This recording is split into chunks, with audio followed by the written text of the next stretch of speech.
Hey guys, welcome back to Ultimate S&S. So we planted some seeds out here about a week ago. We're going to give a look over here. Then about 4 or 5 days ago we planted on this other side of the garden, so we're going to check that out real quick. Okay, so we have a golden zucchini plant here. It's coming in really nice. We've got some tomato plants starting to come in finally. There it is. And we're just going to have to watch to see, because they're kind of scattered through here, see what develops. That was a golden zucchini plant I transplanted. Then all of this through here is cantaloupe, and they have taken off really nice. It'll have to be thinned out a little bit. We're going to cage this up so it can climb, and we'll create little hammocks for the cantaloupe as they form. Of course, the okra is still looking really good. Guys, so this is that back side where all that corn was planted, and we're going to check see what we have here. We've got cucumber plants coming in all down through here. We're going to add a cage over here for that to climb as well. And over here we have more of that golden zucchini coming in. Back up. Got 2 rows of that. Over here we had planted some tomato seeds. We'll see if they pop up or not. But usually takes about a week and a half to 2 weeks for them to start really coming through the soil. But I think it's going to be good. So that's really the trick to keep your garden going year round, is that certain things play out.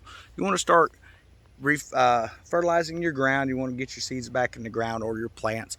As hot as it is, I wouldn't recommend going to a nursery and getting plants, because it's a really big, harsh, deal for them to be planted into new soil. You're going to damage roots, unfortunately. You can plant it directly into the soil as long as they have good afternoon shade at the high part of the sun.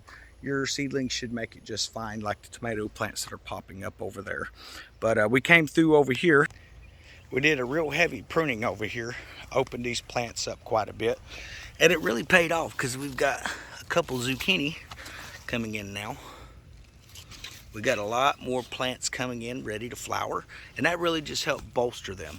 So if you remember what some of these leaves look like, they had like a white spotty film on them. What that is called is powdery mold, and that happens because I am directly under this oak tree, and when it rains it has a tendency to put that out. So twice a month I will come out and I'll spray my plants with a solution. It's just 75% water, 25% apple cider vinegar, and it just makes it so that stuff cleans off the leaves, and it helps protect it from developing it again. I would highly recommend that you do that. Over here we have our tomato plants. They're looking kind of rough from the storms, but they are full of tomatoes, and they're getting ready to ripen out. So once that's done and the last of this corn is ready to be picked, this is all going to get opened up, and we're going to plant back in here as well. We'll probably put a bunch of squash plants in, because I've got so many zucchini plants that are started. This okra here, this will probably grow all year, man. I don't imagine there's going to be any issues with it. They're getting huge in no time. They love it hot, so I might put another row of okra in. I don't think it's going to be necessary. This is producing so much okra that it's just coming out the ears. I mean, it goes where you might get 1 or 2 pods, to where you're going to be developing this stuff out heavy every week, 2-3 times a week, getting several pounds off. But that's what we've got going on so far. Over here, same thing. We went through all of our leaves. We got rid of the older growth and opened that up on the inside. That's going to allow new flowers to come in. And what I was talking about with a potassium deficiency, the way I was determining that on my plant is, you see this line that comes across the outside? Means you need potassium. So we went ahead and we put our 5-10-10 down and watered the base of this real good, and the leaves have actually started turning back green. You don't see that as predominantly now, so everything should clear up on that. Yeah, I've enjoyed gardening. It is getting hot. It's 97 today. I'm sure it's going to be more of a real feel of about 102, which is typically the way it is. Apologize for the messy hair. It's too hot to even care about that right now. But we're looking at triple digits here in a couple days, which is going to be crazy hot. So we're going to have to make sure. That's why I put everything in this area. We'll come back out and show you one day. But all this tree line here casts a shade exactly right here. A nice shade during the heat of the day, and that's going to really protect these plants and keep them propagating all year. I think that these are going to do even better than the ones I have on the front side, honestly, just because of the location. We're going to come in, we're going to fence, kind of show you what I got in mind here. And you always want to be coming up with a plan before you execute the plan, because you're looking at the time that you're growing. And from what I'm seeing here, right along the side of this, coming around, I'm going to come back across the section of the garden here. That's going to leave me enough room for my lawnmower to come around. But I'm going to put climbing plants all up along this barrier, and then everything else will just grow in, because this gets really good sun and shade at the right times of day right in here. This here will be my full sun plants. Show you what's going on with these tomato plants here. These are not a year-long tomato plant. They produce heavy and then they start dropping off. I've pulled about 50 of these things off in the last few days. They don't make it long. They make it just long enough to get washed and then eaten. But the next tomato plants we've got coming in that are starting to grow over here,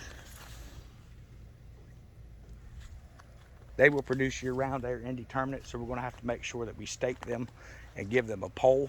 That way they're going to get really tall, so we want to make sure that those things will not fall over. This corn here is still not quite ready. A couple ways you can know just by looking at it. One, you still got a lot of tassel. As it's getting ready to be pulled, you might end up with maybe that much tassel on there, and it'll all be brown falling off. You can also feel the cob, and while that is a nice cob of corn, it is not developed yet because there's still some room in that husk. That's going to tell you whether your stuff is ready to come off. Then when you come down here, boom, cantaloupe. We have one growing up here. I am using this wire mesh right here because you can bend it and flex it, and it will help support your cantaloupe or whatever it is that's growing on there on that vine. So we got some cantaloupe growing in. We've got a few down through here, but I'm not going to be too concerned with trying to keep that plant going. Once it kicks off about 2 or 3 good ones, it's going to get removed. We're going to come through, we're going to straighten these up. We might, once this side of the garden develops, we might start coming in here and planting some more cucumber up along that fence line. But I think I'm going to move all my squash over into this area and come down with a real big mound that runs that full length. It's going to be about as wide as those 2 rows together, planted right toward the center. That's really going to give us a lot of room for growing our squash and stuff. So these plants out here, they got a lot bigger than what I thought they was going to, which is a good problem to have. You just got to restructure the garden. But I hope everyone's having a great day.